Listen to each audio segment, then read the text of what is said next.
Bien-aimés dans le Seigneur, shalom. Shalom encore. Nous bénissons le Seigneur pour cette journée, pour cette opportunité qui nous donne de nous retrouver dans son Saint-Temple pour recevoir de lui la parole de vie. Je vous prie de vous lever là où vous êtes. Nous allons lire la parole dans l'Évangile de Jean, chapitre 2. Nous lirons du premier verset jusqu'au 11e verset. Jean 2, 1 à 11. La Bible dit: 3 jours après, il y eut des noces à Cana en Galilée. La mère de Jésus était là et Jésus fut aussi invité aux noces avec ses disciples. Les vins ayant manqué, la mère de Jésus lui dit: ils n'ont plus de vin.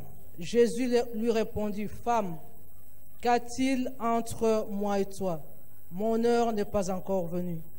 Sa mère dit au serviteur: faites ce qu'il vous dira. Or, il y avait là 6 vases de pierre destinés aux purifications des Juifs et contenant chacun 2 ou 3 mesures. Jésus leur dit: remplissez d'eau ces vases, et ils les remplirent jusqu'au bord. Puisez maintenant, leur dit-il, et portez-en à l'ordonnateur du repas. Et ils emportèrent. Quand l'ordonnateur du repas eut goûté l'eau changée en vin, ne sachant d'où venait ce vin, tandis que le serviteur qui avait puisé l'eau le savait, il appela le pou et lui dit: tout homme sert d'abord le bon vin, puis le moins bon après qu'on a beaucoup bu. Toi, tu as gardé le bon vin jusqu'à présent. Tel fut à Cana en Galilée le premier des miracles que fit Jésus. Il manifesta sa gloire et ses disciples crurent en lui. Parole du Seigneur. Éternel, nous nous recommandons encore une fois à toi pour que tu nous parles. Au nom de Jésus-Christ. Amen.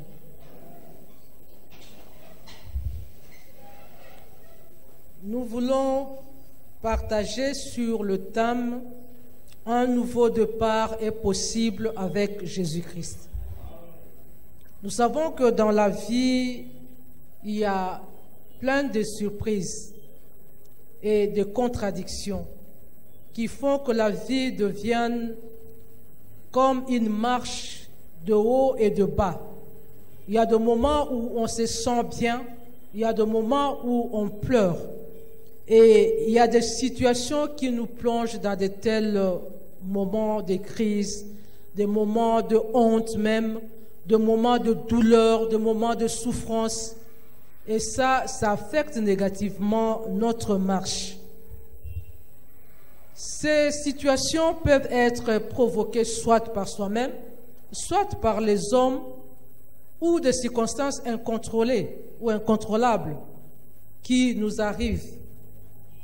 Nous pouvons perdre un être cher, nous pouvons perdre une relation, nous pouvons perdre une opportunité, nous pouvons vivre des échecs répétés, nous pouvons traverser des moments de pertes énormes, nous pouvons traverser des moments de blocage et de difficultés dans le domaine du travail, dans le domaine financier, dans le domaine peut-être émotionnel, et cela nous affecte négativement.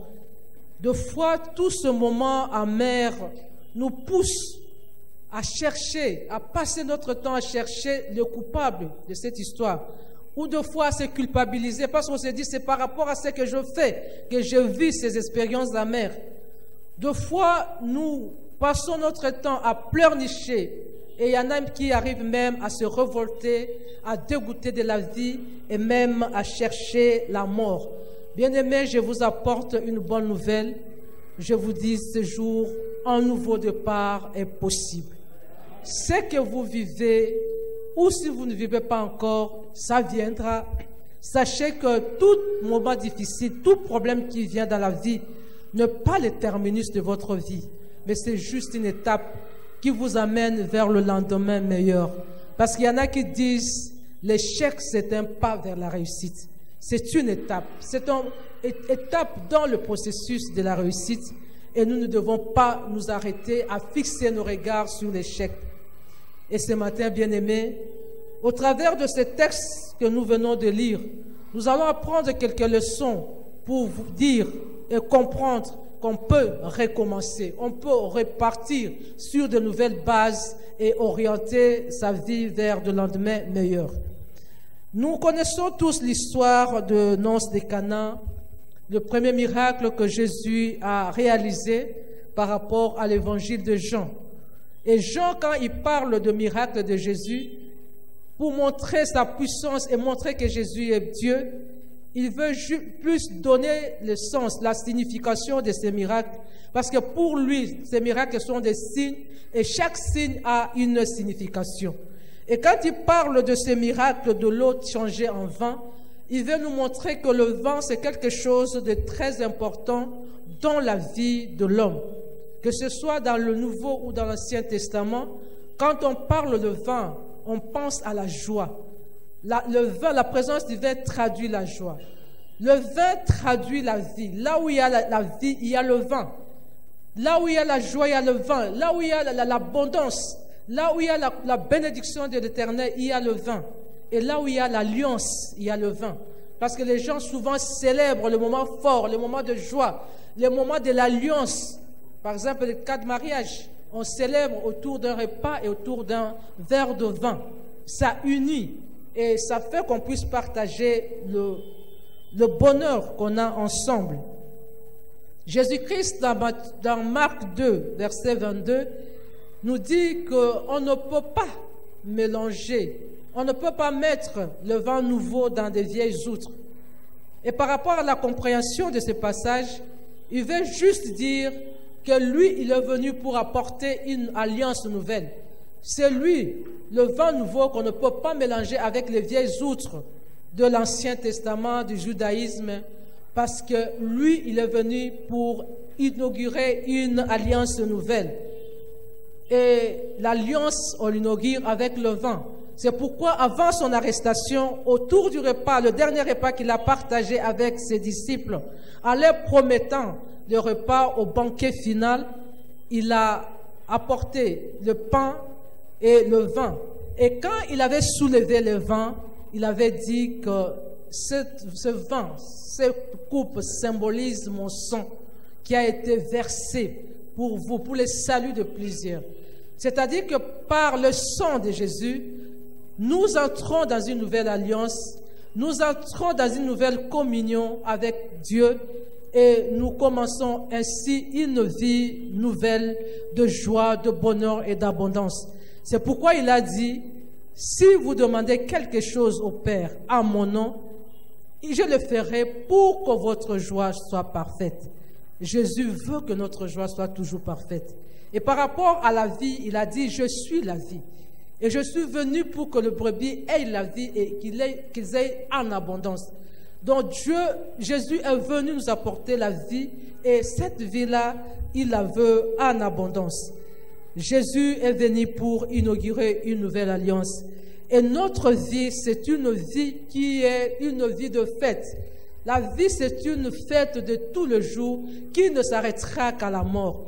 Et par rapport à la pensée de Jésus de nous donner la vie en abondance, il veut que cette vie-là soit toujours agrémentée dans la joie, dans la paix et dans le partage. Et c'est ce qu'il a dit, vous ferez chaque jour ceci en mémoire de moi. Partagez le pain, partagez le vin ensemble en mémoire de moi, parce que c'est le style de vie qu'il a inauguré. Et ce miracle, Jésus l'a fait pendant le mariage, une cérémonie qui est vraiment très importante. Parce que nous savons que Jésus-Christ avait une grande mission, c'est celle de sauver ceux qui étaient perdus et de les ramener au Père. Mais malgré la délicatesse de sa mission, malgré l'importance de sa mission, il ne s'est pas privé d'aller honorer le mariage qui s'est passé à Cana. C'est parce qu'il a trouvé que le mariage, c'était quelque chose de très spécial, quelque chose que nous devons tous honorer à son exemple. Le mariage, c'est le symbole de l'alliance que Dieu a établie avec son peuple. Quand Dieu parle de son peuple, quand Dieu parle des souffrances, des blessures qu'il a par rapport à la marche, à la mauvaise marche de son peuple, il compare ça à une relation de mariage. Lui étant l'époux avec une épouse qui est infidèle, qui s'est prostituée avec d'autres dieux. Et quand Jésus parle de sa relation avec son épouse Église, il parle de l'union mystique. Il compare cette union mystique à la relation du mariage. Donc c'est pour dire que le mariage, c'est quelque chose de très important. Et quand vous êtes invité à un mariage, il ne faut pas saboter. Jésus n'a pas saboté, il était là. Et nous aussi, nous devons honorer le mariage par notre présence. Alléluia. La fête de mariage, c'est une opportunité que chacun ne devrait pas rater. Des fois, vous cherchez des occasions, vous cherchez comment rencontrer des personnes de qualité, mais vous pouvez les rencontrer dans un mariage. Il y en a qui ont rencontré les partenaires de leur vie, leurs époux, leurs épouses dans un mariage. Il y en a qui ont rencontré les opportunités de travail, d'affaires, de bonnes connexions lors de fêtes de mariage. Alors, ce sont des opportunités qu'il faut toujours exploiter. Nous parlons des mariages où il y a eu rupture de vin.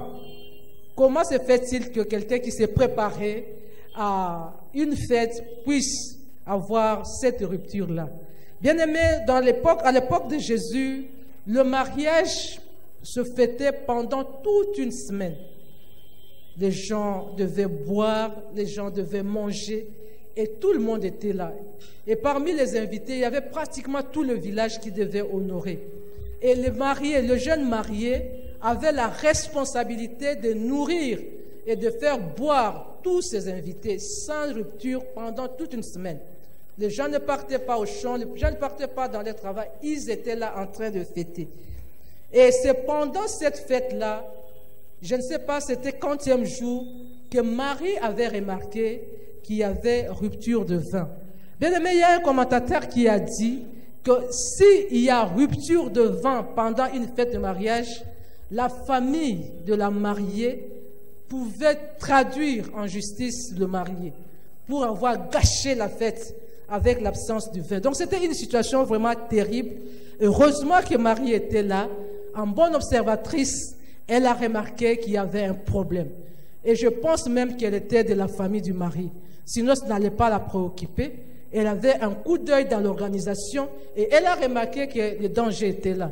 Et pour ne pas tomber dans la honte, pour ne pas embarrasser les invités, il a dû voir son fils et lui a dit de faire quelque chose. Il dit, ils n'ont pas de vin. Et Jésus de répondre, qu'y a-t-il entre toi et moi? Mais malgré cette réponse, il a quand même fait quelque chose. Il a demandé à ceux que les serviteurs qui étaient là puissent remplir le vase qui se trouvait là d'eau. Et en goûtant, l'eau est devenue vin. Et quand on a présenté à l'organisateur de la fête, il a trouvé que le vin qu'on a apporté à la fin était meilleur. Et c'est comme ça qu'il dira aux mariés, mais il fallait d'abord commencer par le meilleur vin. Et ensuite, quand les gens auront bu, et on pourra alors les présenter ce qui est moins bon. C'est comme pour dire que tout ce que Jésus apporte est meilleur. Alléluia. Oui, Jésus apporte toujours la meilleure solution. Alors, par rapport à ce que Marie a fait pour se marier, pour cette fête, pour ses invités, nous voulons tirer quelques 6 leçons pour que pendant notre fête, notre marche dans la vie, quand le vin va venir à manquer, quand on va traverser des moments difficiles, quand on aura de situations compliquées, qu'est-ce que nous devons faire pour que nous puissions repartir sur de nouvelles bases? La première chose, c'est d'inviter Jésus-Christ dans notre fête. Nous devons inviter Jésus-Christ dans notre vie. Jésus était l'invité de cette fête. C'est comme ça qu'on ne pouvait plus chercher ailleurs. Il était là et il a dû opérer un miracle. Bien-aimés, nous aussi, dans la fête de notre vie, nous devons avoir Jésus-Christ. Dans la barque de notre vie, nous devons avoir Jésus-Christ à bord. Parce que Jésus-Christ, c'est lui l'assurance tout risque. pendant le danger, n'importe quel danger, Jésus sera là pour donner la meilleure solution. Mais très souvent, les gens pensent que ceux qui ont besoin de Jésus-Christ, ce sont le petit peuple, ce sont les gens qui souffrent, ce sont les gens qui traversent des moments difficiles.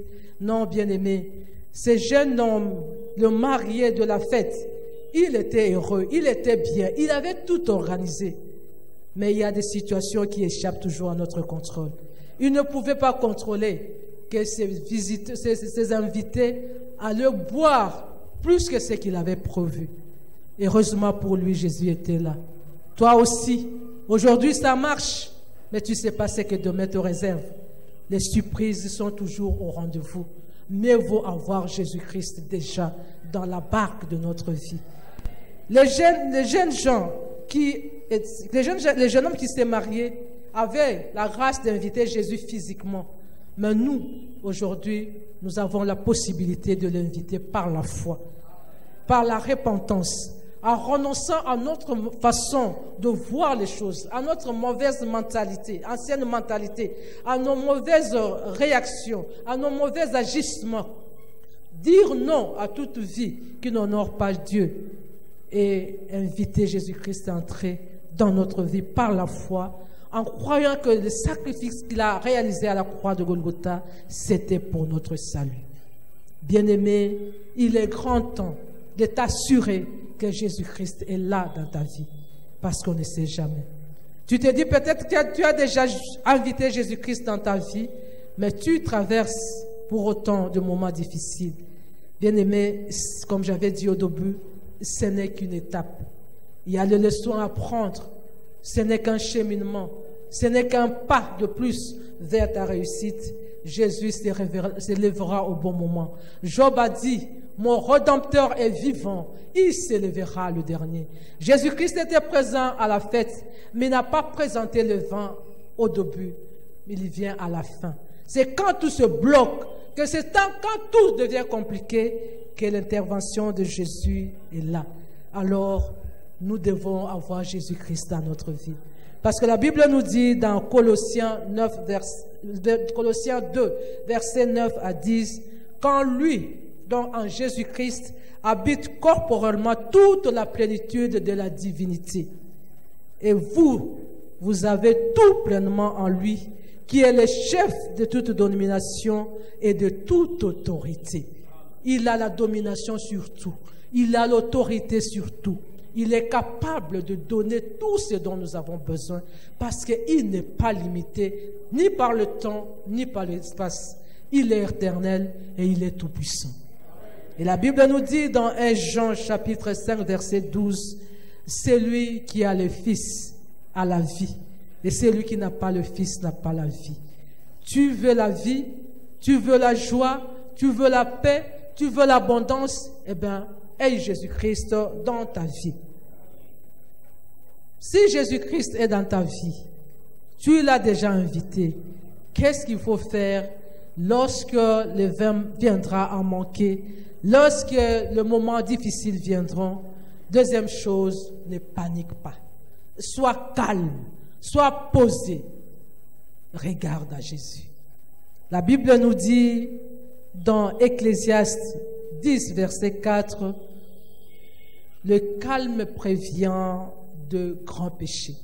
C'est souvent quand on est agité, quand on cherche la solution dans la précipitation, dans l'agitation, dans la peur, qu'on commet des erreurs, qu'on tombe dans les grands péchés, qu'on tombe dans la compromission. C'est pourquoi la Bible nous dit il faut être calme, parce que c'est dans la tranquillité et le repos que sera votre salut.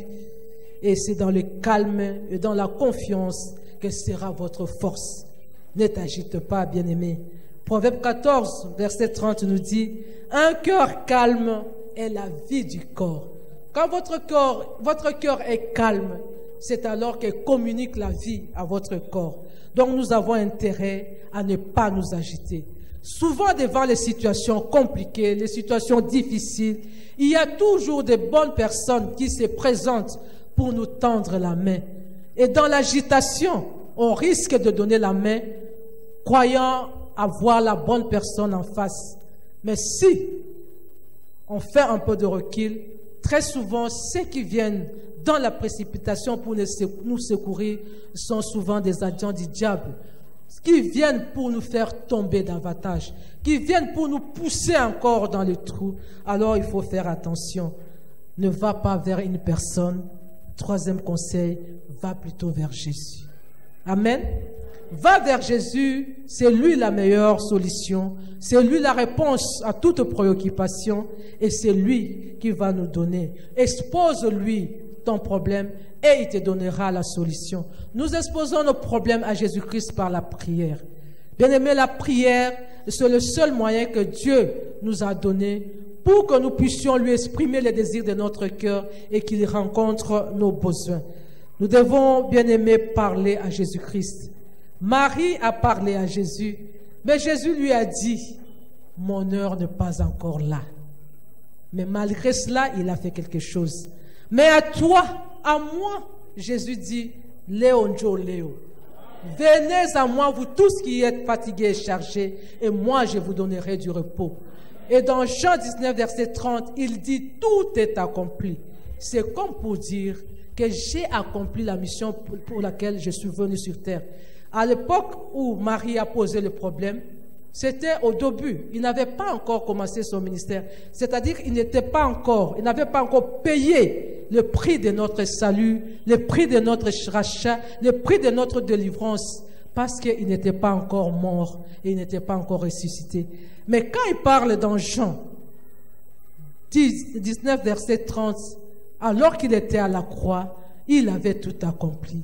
Il a dit, c'est là parce qu'il savait qu'avec les sacrifices que je viens de subir, je suis maintenant capable de résoudre tous les problèmes qui se présenteront dans la vie de ceux pour qui je suis venu. Alors Jésus est venu pour toi. Je ne sais pas dans quelle situation tu te trouves. Je ne sais pas ce qui te trouble aujourd'hui. Je ne sais pas où tu es bloqué. Je ne sais pas ce qui échappe à ton contrôle maintenant. Je ne sais pas ce que tu as perdu. Mais sache que Jésus est capable de te donner ce que tu as perdu. Jésus est capable de te sortir de ce trou-là. Jésus est capable d'éteindre le feu qui te consume. Jésus est capable de faire taire cette tempête-là qui veut faire tomber, chavirer ton bateau. Jésus est là et il est capable. Il a dit qu'il a tout pouvoir dans les cieux, sur la terre et sous la terre. Quelle que soit la personne qui t'a compliqué la vie, qu'il soit au ciel dans le monde des démons, qu'il soit sous la terre dans le monde des morts, qu'il soit ici par terre avec les sorciers, les marabouts, les magiciens, Jésus-Christ a le pouvoir sur eux. Il est au-dessus de toute domination, de toute autorité. Et il est venu pour détruire les œuvres du diable. Il est capable de te donner la solution. Et la solution qu'il donne, c'est la meilleure. Parce que lui, il apporte le meilleur vin.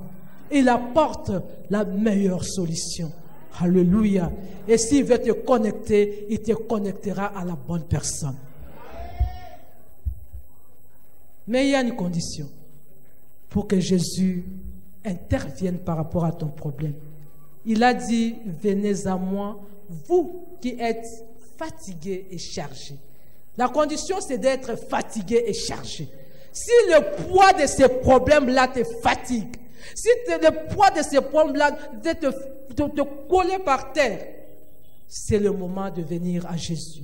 Mais si tu penses que tu as encore la force de circuler, de voir des prophètes, d'aller chez le féticheur, de faire des réunions de famille, de faire sortir ton argent pour passer d'un hôpital à l'autre, de voir un médecin, un spécialiste, bien aimé, tu peux continuer.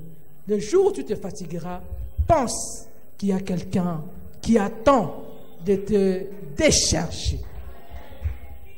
Quatrième chose, si tu viens à Jésus et tu lui poses ton problème, sache qu'il va écouter parce qu'il a les oreilles, il les a créées, et il va aussi parler parce qu'il a une bouche. Et quand Jésus parle, bien-aimé, tu dois maintenant, toi, écouter. Toi, lui, t'a écouté. Maintenant, toi, tu vas écouter les instructions qu'il va te donner. Tu vas écouter les orientations qu'il va te donner. Tu dois écouter ce qu'il doit te dire de faire. À ces gens, il a dit, prenez les vases qui sont là, remplissez d'eau. Alléluia. À toi, je ne sais pas ce qu'il va dire, mais je sais qu'il te dira quelque chose. Parce que lui, c'est la parole. La parole faite chair. Il parle au travers de sa parole. Il est lui-même la parole. Et la parole est venue pour guérir. La parole est venue pour délivrer. La parole est venue pour éclairer. La parole est venue pour nous accorder les bonnes choses. Bien-aimés, il n'y a que la parole de Jésus qui peut sauver. La parole de Jésus qui peut te donner l'orientation. Il est toujours derrière sa parole pour l'accomplir. Et dans Psaume 107, verset 20, la Bible nous dit qu'il envoya la parole et le guérit. La parole guérit, la parole délivre, la parole rend la vie et la vie en abondance. Bien-aimé, on peut écouter un homme te parler, partager son expérience, donner un conseil par rapport à sa sagesse. Mais il y a des situations que l'homme ne contrôle pas. Il y a un problème qui peut se présenter physiquement. Tu te vois malade, ou il y a un frère, une personne malade dans ta famille. Il y a des problèmes qui peuvent être matériels. Matériellement, tu es dans la sécheresse. Financièrement, ça ne marche pas. Dans le travail, ça ne marche pas. Tu vois ce qui est visible, ce qui est physique. Mais la source peut être quelque chose de spirituel. Et la personne compétente, expérimentée, il a les yeux physiques pour voir ce qui se passe. Mais il n'y a que Jésus-Christ qui peut couper le problème à la racine. Parce que lui, quand il résout, il va à la racine, il déracine et il donne la solution. Il ne coupe pas juste les herbes et les branches, mais il va déraciner le problème à la source pour que tu aies la solution et la solution qui perdure jusqu'à ce que tu vas te rassasier des jours heureux parce que Jésus s'est intervenu. Autre chose, cinquième chose, c'est quand Jésus te parle, quand Jésus te donne ses orientations, il ne faut pas juste écouter, mais il faut croire. La Bible nous dit que la foi vient de ce qu'on entend, et ce qu'on entend vient de la parole de Christ. Quand Christ te parle, au travers de la prédication, au travers d'une exhortation, au travers même de ta méditation personnelle, il faut croire en cette parole-là. Parce que sans la foi, personne ne peut être agréable à Dieu. Sans la foi, tu ne peux rien obtenir de Dieu. Parce que la foi, c'est le point de contact qui nous connecte avec la divinité pour que nous puissions recevoir de lui ce dont nous avons besoin. Dieu a plusieurs modes opératoires, mais ce qui nous connecte à la solution qu'il nous faut, c'est la foi. La foi te permet, bien-aimé, d'accéder au surnaturel et d'appeler à l'existence les choses qui n'existaient pas, les solutions, des connexions qui n'existaient pas. La foi te permet d'être agréable à Dieu et d'entrer dans la parcelle de sa grâce pour toucher à ses bénédictions et pour les recevoir. La foi te permet d'attirer les bénédictions de l'Éternel. La foi te permet de vivre le miracle. Et papa a l'habitude de dire que la foi, c'est la seule monnaie qui a cours légal dans nos transactions avec la divinité. Alléluia. Si nous voulons recevoir quelque chose de Dieu, c'est par la foi. Tous ceux qui ont été bénis, touchés par Jésus-Christ lors de son ministère terrestre, c'était la foi qu'il brandissait. Jésus disait toujours, ta foi t'a sauvé, ta foi est grande, va et ne pêche plus. À la femme cananéenne, pour sa fille, c'était la foi. À la femme qui a saigné pendant 12 ans et qui cherchait à toucher, c'est la foi qui l'a poussée à toucher Jésus, espérant qu'il trouverait la solution. Les paralytiques, les aveugles, tous criaient à Jésus et c'était parce qu'ils avaient cru en Jésus-Christ et ils savaient que Jésus était capable de faire quelque chose. Toi aussi, bien-aimé, tu as besoin d'exprimer ta foi par rapport à ce problème qui te trouble à Jésus-Christ. Très souvent, l'homme aime utiliser sa raison, sa logique, sa réflexion, son intelligence. Mais sache que la raison est très souvent contraire à la foi. La foi, c'est une folie pour ceux qui sont intelligents, pour ceux qui réfléchissent. et l'intelligence, les raisonnements, c'est une folie pour ceux qui ont la foi. Alléluia. Je préfère avoir cette folie de la foi et toucher l'intouchable avec les yeux de la foi parce que je sais que Jésus-Christ honore toujours et toujours la foi. Nous ne devons pas utiliser notre intelligence. Nous ne devons pas proposer à Dieu une marche à suivre pour dire à Jésus ce qu'il faut faire. Donner à Jésus une orientation quelconque et lui demander de venir nous rejoindre. Non. C'est à nous de nous mettre dans l'orientation que Jésus nous donne. C'est à nous d'exprimer notre foi. C'est à nous de nous soumettre à ce que Jésus nous dit. Bien-aimé, Jésus a la réponse à tout. Jésus a la solution à tout.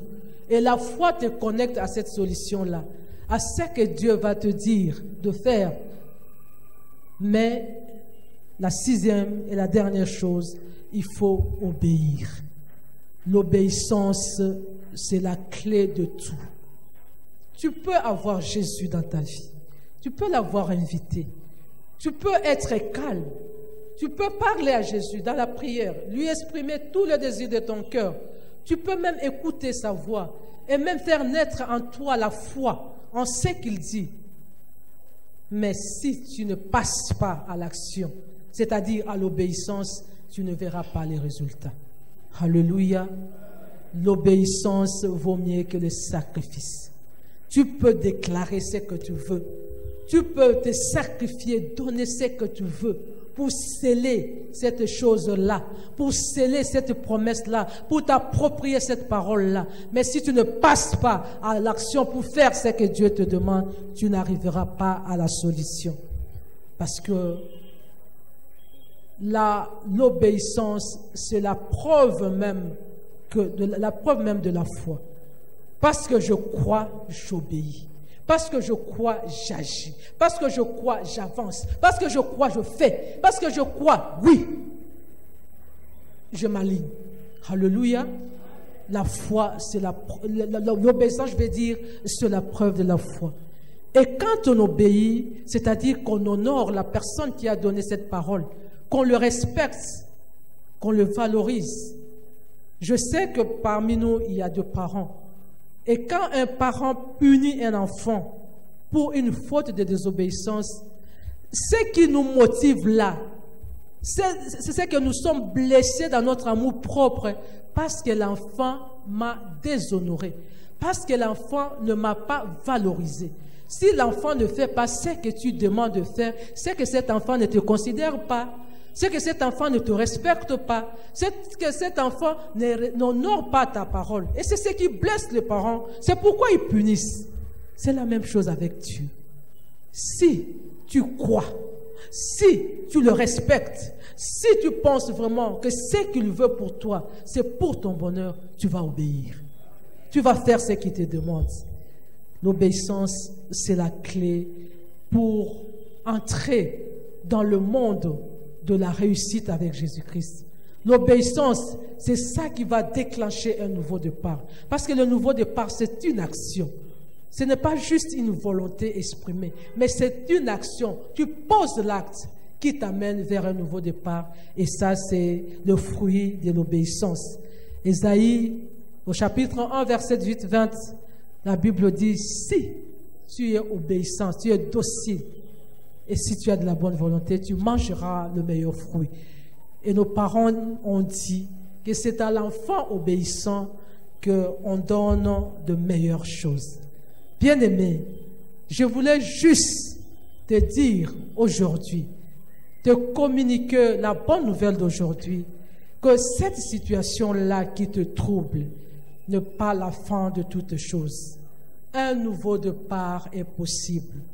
Pas avec les hommes, pas avec ta force, pas avec ton intelligence, pas avec tes moyens de bord, mais seulement avec Jésus-Christ. Il faut être sûr que Jésus-Christ vit dans ta vie et qu'il est le président. C'est lui qui conduit la barque de ta vie. Il faut être sûr que cette situation ne te trouble pas, ne t'amène pas dans l'agitation, dans la précipitation pour trouver la solution, mais que tu vas passer le temps à parler avec Jésus et à recevoir ses instructions, tu vas croire que Jésus-Christ veut le meilleur pour moi. C'est pour ça qu'il est venu et tu vas obéir à tout ce qu'il te dira. Marie a dit à ces hommes, faites tout ce qu'il vous dira. Et ils ont fait tout ce que Jésus a dit et ils ont vu la solution. Toi aussi, fais tout ce que Jésus te dira et tu verras la meilleure. Tu sortiras de ce bourbier, tu sortiras de ce trou, ta barque va se stabiliser, ta vie va reprendre son cours normal et tu vas faire un nouveau départ. Que Dieu bénisse sa parole.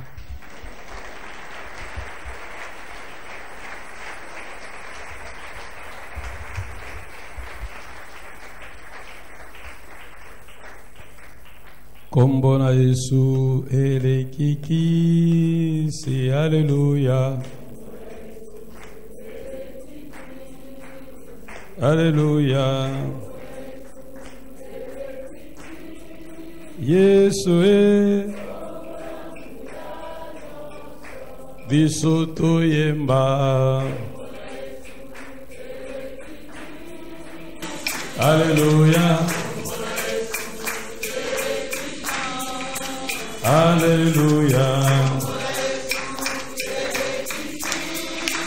Jésus.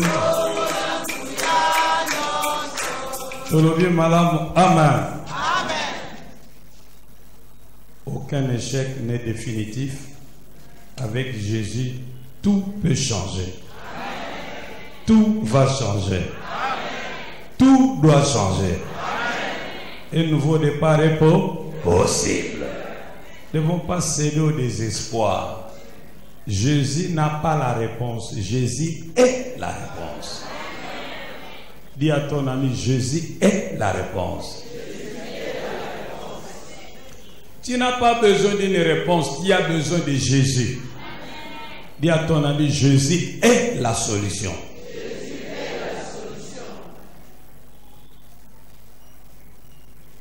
Je l'ai dit au premier culte, la première condition parmi les 6 qui peuvent nous aider à négocier un nouveau départ, on nous dit il faut inviter Jésus. Très important. Et si Jésus est déjà dans ta barque, même si il te donne l'impression, non, ce n'est qu'une impression, tu ne couleras pas. Mais s'il n'est pas dans ta barque, alors tu dois l'inviter. Nous disons bien Amen. Amen. S'il est là, même si tu sens que ça bouge, la barque commence à se remplir d'eau. Rien. Tant qu'il est là, tu ne couleras pas. Non, jamais tout seul. Non, jamais tout seul. Oh Jésus, Jésus mon sauveur, jamais ne me laisse seul. Non, jamais. L'ennemi ne t'achèvera pas. Le sorcier de ta famille n'aura pas le dernier mot sur toi. Les féticheurs qui t'envoûtent ne vaincront pas. Sauveur me garde, je ne suis jamais tout seul. Non, jamais. Non, jamais tout seul. Oh, non, jamais tout seul. Oh Jésus, Jésus mon sauveur. Je ne suis jamais tout seul. Tout le monde peut t'abandonner, Jésus sera toujours là. Amen. Tout le monde peut se fatiguer de toi, Jésus sera toujours là. Amen. Et quand il est là, il nous suffit. Ils peuvent partir, mais tant que Jésus sera à nos côtés, nous sommes suffisamment en sécurité. Car c'est lui l'assurance contre tout risque. Nous disons bien Amen. Amen. il y avait un homme qui vivait dans une ville. Alors, il travaillait dans une entreprise où il était très bien. Mais à un moment donné, le patron menaçait de le renvoyer. Pourquoi? Parce qu'il arrivait toujours en retard au boulot. Cet homme s'est dit finalement, c'est la montre qui me trahit, parce que lorsque je me réveille, je crois être à temps alors que je suis déjà en retard. Un jour, il résolut d'ouvrir sa montre et de nettoyer les aiguilles de sa montre dans du benzène. Il a trempé la petite et la grande aiguille dans une solution de benzène, et puis après il les a bien nettoyées avec du papier sable, il les a étalées au soleil. Après, il a remis les aiguilles à leur place.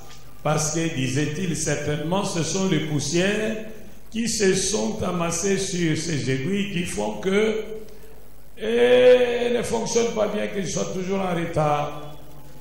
Malgré ses soins, il était toujours en retard. Il résolut d'aller voir un réparateur de montres et lui dit son problème. Le réparateur de montre lui dira non, apporte-moi la montre. Et lui dit, mais non, la montre n'a pas de problème, ce sont ces aiguilles, les deux ici, surtout la petite. Le réparateur lui dit non, apporte-moi la montre, dès que j'aurai travaillé la montre, les aiguilles peuvent prendre le fonctionnement normal. Il dit, mais non, tu ne comprends pas, ça fait longtemps que j'ai cette montre, c'est une bonne montre, bonne qualité, vraiment, il ne m'a jamais causé de problème, sauf ces derniers temps. Le problème, c'est surtout la petite aiguille. Nettoie-la bien, et je sais que ça irait. Mais non, apporte-moi la montre. Finalement, il est rentré, il a pris toute la montre, il est venu avec, il a remis au réparateur. Le réparateur a rangé les engrenages, les a graissés, les a fixés, et puis, la montre a repris de fonctionner de plus belle. Elle était toujours à l'heure. Ce type-là a compris que le problème n'était pas les aiguilles, surtout la petite, mais c'était la machine à l'intérieur. Et beaucoup de gens viennent à Jésus juste avec leur problème de santé. J'ai dit, ça c'est l'aiguille. Il faut me donner toute la vie.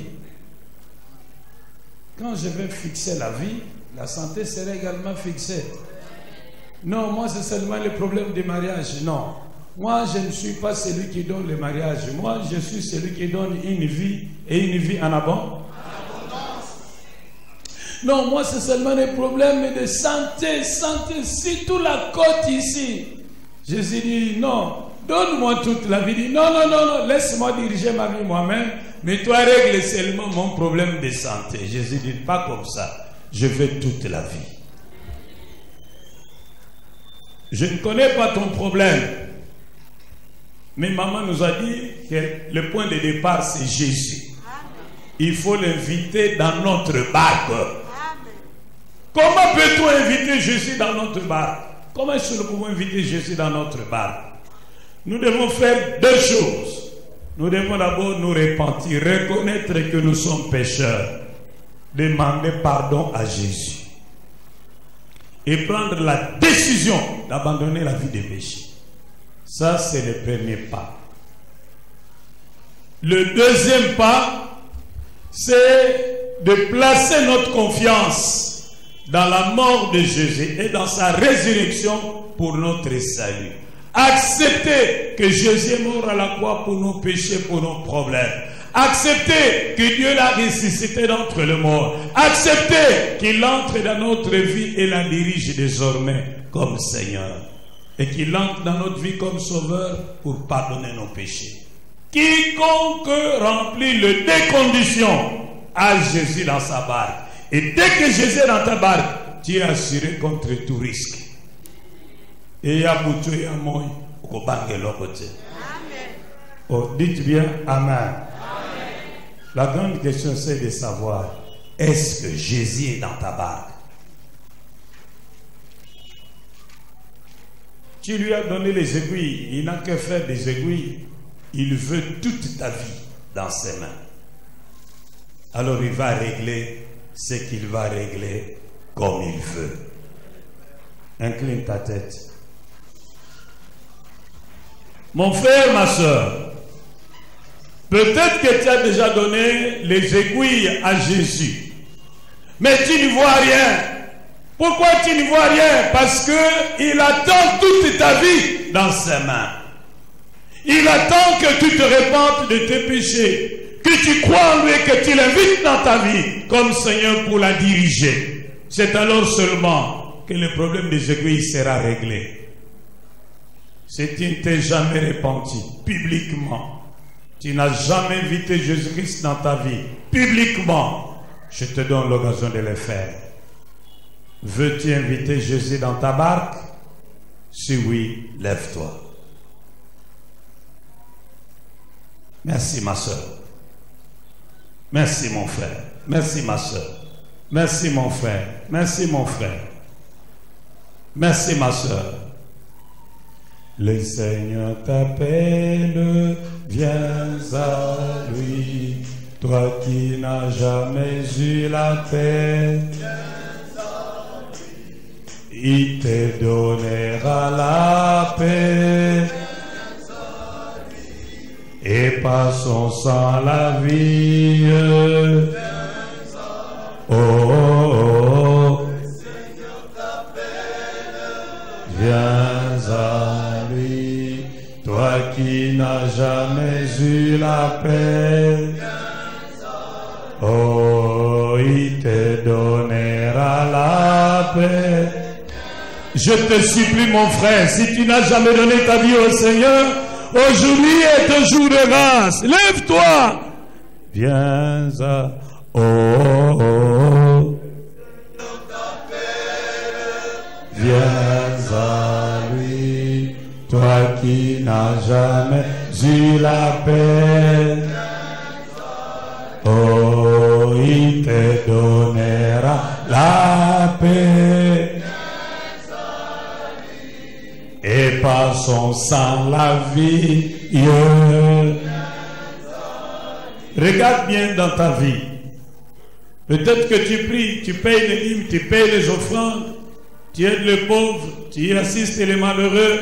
Mais si tu ne te souviens pas d'un moment précis de ta vie où tu t'es reconnu publiquement pécheur et tu as demandé pardon à Dieu, tu as invité Jésus d'entrer dans ta vie comme Seigneur et Sauveur personnel, sache que tu lui as seulement remis les aiguilles et ne peut rien faire pour toi. Faudrait-il qu'aujourd'hui tu lui donnes toute ta vie? Et si telle est ta décision, lève-toi.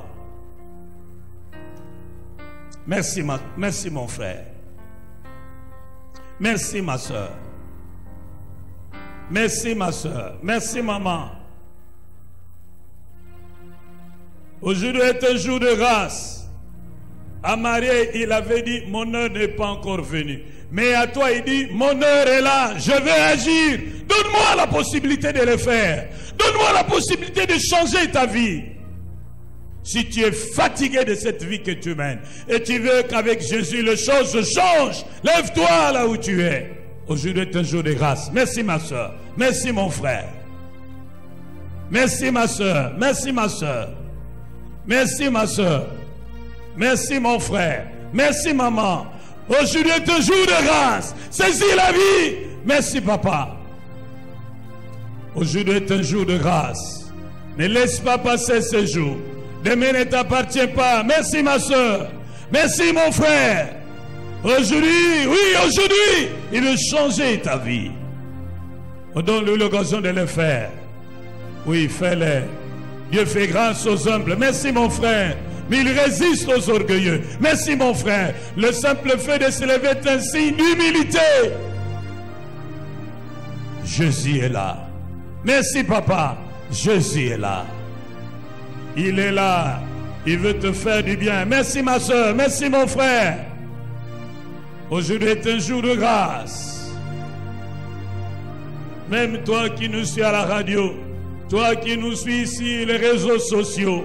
Oh oui, si au fond de ton cœur tu es conscient que tu n'as jamais donné ta vie au Seigneur, ma prière est que maintenant là où tu es, tu puisses le faire.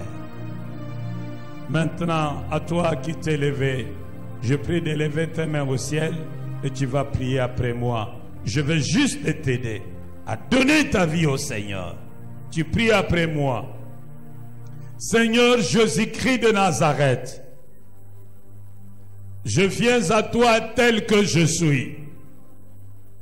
Pardonne-moi. Je ne suis qu'un pauvre pécheur. Aujourd'hui, je renonce à la vie de péché. Je ne veux plus faire ce que je veux,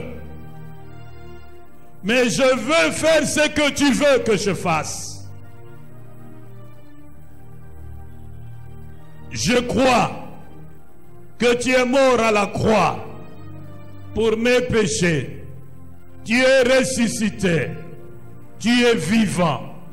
Je t'invite d'entrer dans ma vie, de diriger ma vie, de mettre de l'ordre dans ma vie, d'arranger les aiguilles qui ne marchent pas. Je t'accepte comme mon sauveur et mon Seigneur personnel. Maintenant, dis à Jésus, toi-même dis à Jésus, parle à Jésus. Dis à Jésus ton problème. Dis-lui ce qui te fatigue. Dis-lui ce qui te fatigue. Présente-lui ces aiguilles qui ne marchent pas dans ta vie. Prie là où tu es. Prie, prie. Toi qui t'es levé, prie.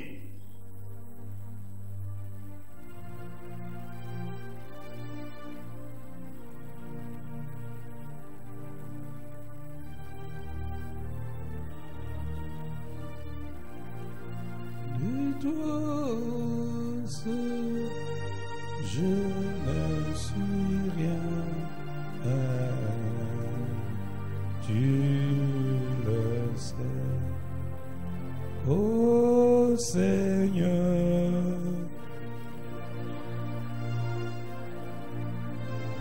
Oh, de moi, de toi.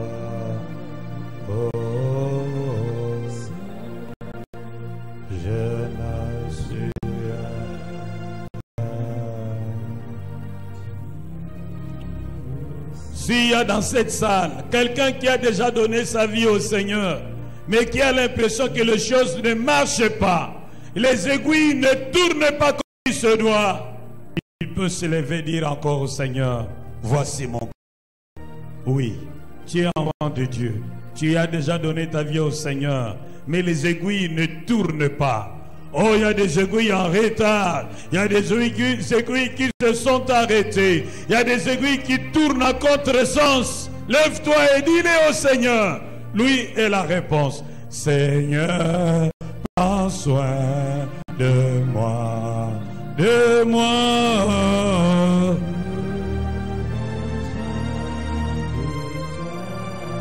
De toi.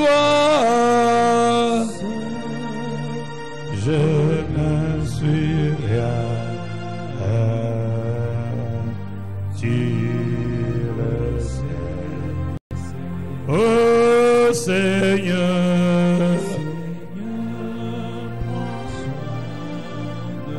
oh de moi,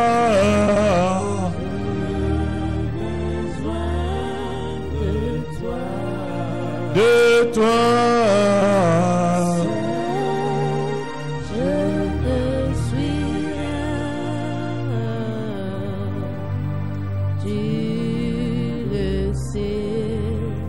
Prie maintenant, prie là où tu es.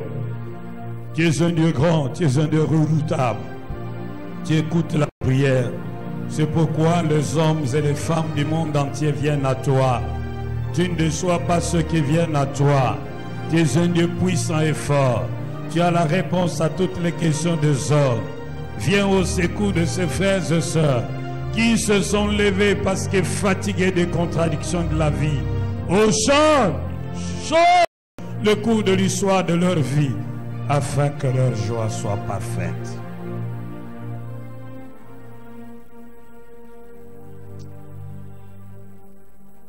La révérende nous a dit que lorsque Jésus agit, c'est pour résoudre nos problèmes et susciter la foi chez les autres. Dis au Seigneur, tout le monde sait que je prie, mais ces problèmes perdurent. Tant que ces problèmes perdurent, comment croiront-ils que je prie un Dieu vivant? Comment pourront-ils abandonner leur mauvaise voie et me suivre s'ils ne voient pas ta gloire dans ma vie? Seigneur, interviens dans ma vie. Fais quelque chose qui étonne, afin que le païen voie et croie que tu es vivant. Yahweh nabika moi, sembola loboko na yo, bato nyonso bamona yango, bakumisa kombo na oh Yahweh, Yahweh nabika moi, sembola na yo, bato nyonso bamona yango, bakumisa kombo na yo. Yobondela, yomutela, nabika moi, na bomo sembola loboko na yo, bondela kolala bato nyonso bamona yango, bakumisa kombo na yo Yahweh, Yahweh nabika moi, bato nyonso bamona yango, bakumisa kombo na yo. bakoyeba yo ndenge nini ye ozali nzambe osalaka, bakoyeba yo ndenge nini ye ozali nzambe osalaka, bakoyeba yo ndenge nini ye ozali nzambe osalaka, bakoyeba yo ndenge nini ye ozali nzambe osalaka, bakoyeba yo ndenge nini ye ozali nzambe osalaka, bakoyeba yo ndenge nini ye ozali nzambe osalaka.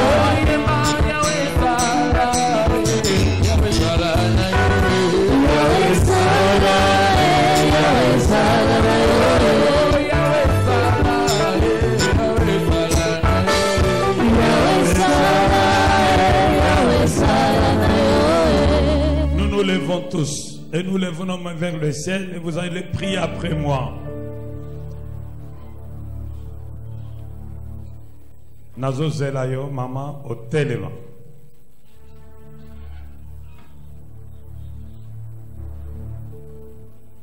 Lève tes mains vers le ciel et prie après moi.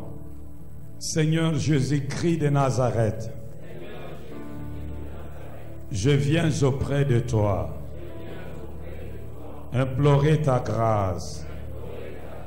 Souvent dans ma vie, je t'invite lorsque je souffre, lorsque je pleure, mais je t'associe difficilement à mes fêtes, à mes moments de joie, à mes moments de bonheur. Même lorsque tu me donnes ce qui me rend heureux, au moment où je me réjouis, j'invite les amis, j'invite les connaissances, mais souvent je t'oublie. Je te trompe par mes dîmes, par mes offrandes, par mes actions de grâce. Pardonne-moi pour mon ingratitude. Si c'est pour cela que ma fête s'est arrêtée, que mon vin s'est vidé, aie pitié de moi. Bondela kosengelo ko muse lobaka kanzambe yokelanga mawa kotala etamboli nanga te kopesanga mokongo te kokangelanga matoi te kokangelanga motema te yawe yokelanga mawa nalembi vi oyo nalembi situation oyo nakende susu wana natalela lisusu nani soki otikinga na kosuka wana yawe yokelanga mawa yozwaka moto pamba e yawe yotomboli ye na miso banguna na ye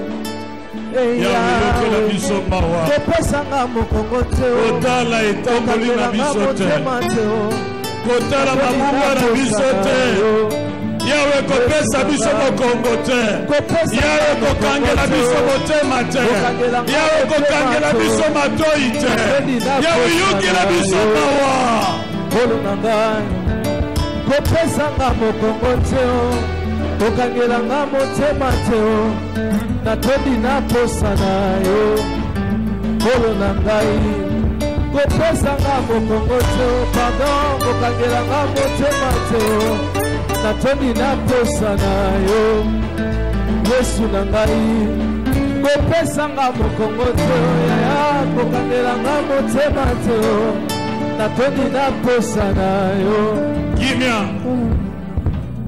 Tombola maboko no bondela sima na ngai bondela sima na ngai Yesu Masia yokela ngai mawa na lembi situation yanga mayele na ngai esili makasi na ngai esili naza lisusu na moto te onga na kokotalela po asunga ngai Yesu yokela ngai mawa natikali kaka na yo kopesa nga mokongo te kokangela nga motema te kokangela nga matoi te yo yokelaka bikelemo na yo mawa yokela nga mawa bondela bondela loba yokelo mawa Yahweh loba yokela yo mawa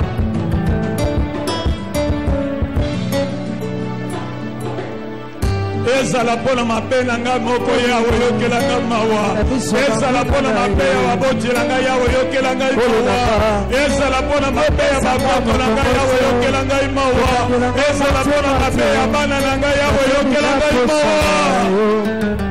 kolo na ngai kopesa nga mokongo te kokangela nga motema te natondi na posa na yo kolo na ngai kopesa nga mokongo te pardon kokangela nga motema te natondi na posa na yo kolo na ngai kopesa nga mokongo te kokangela nga motema te natondi na posa na yo tombola maboko na yo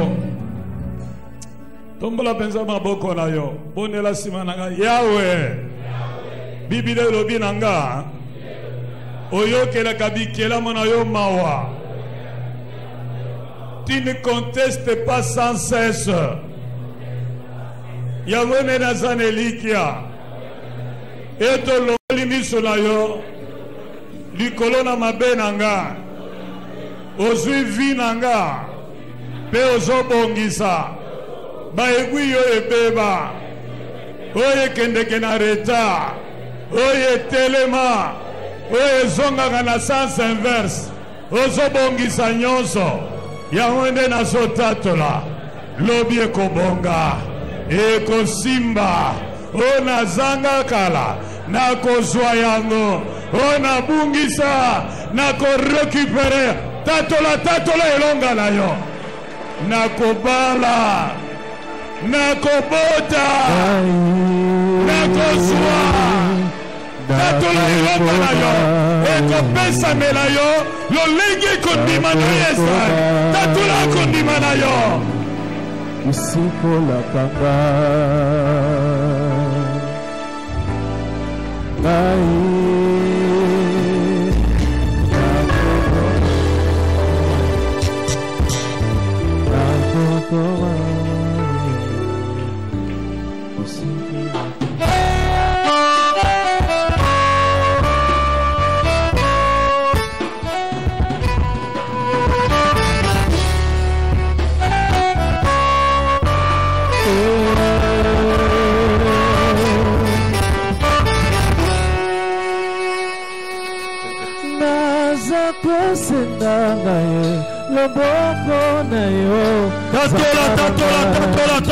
tatola etokoboma okomona lisusu pole Natola ete okosimba lisusu ya minene. Natola ete okomata lisusu. Okomata lisusu. Okozwa lisusu. Okosepela lisusu. Okoseka lisusu. Okokenda liboso. Okovanda lokitwala lisusu. Bikuka malamu. Okofongwama lisusu.